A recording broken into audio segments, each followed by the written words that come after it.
বহিরাজ্যে গিয়ে রাজ্যের নাম উজ্জ্বল করলেন ক্রীড়াবিদরা। কলকাতার যাদবপুর বিশ্ববিদ্যালয়ে অনুষ্ঠিত হওয়া স্কাই ওয়ার্ল্ড ক্যারাটে চ্যাম্পিয়নশিপ 2024-এ বিশেষ সাফল্যের সঙ্গে 6টি স্বর্ণ, 4টি রূপো এবং 16টি ব্রোঞ্জ পদক জয় করেছেন রাজ্যের খেলোয়াড়রা।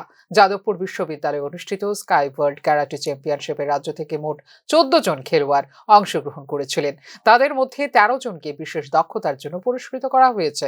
সাফল্য অর্জনকারী খেলোয়াড়রা সোমবার রাজ্যে ফিরে আসলে আগরতলা বিমানবন্দরে তাদের উষ্ণ অভ্যর্থনা দেওয়া হয়। এই বিষয়ে সংবাদ মাধ্যমকে বিস্তারিত জানিয়েছেন ত্রিপুরা ক্যারাটে অ্যাসোসিয়েশনের সম্পাদক কৃষ্ণ সূত্রধর। ওয়েস্ট বেঙ্গলে কলকাতাতে ওপেন ইন্টারন্যাশনাল ক্যারাটে চ্যাম্পিয়নশিপ দিয়েছিল।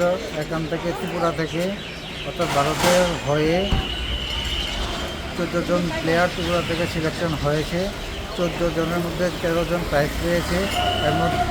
এর মধ্যে 6টি গোল্ড, 4টি ব্রোঞ্জ, 16টি ব্রোঞ্জ, 4টি সিলভার পেয়েছে।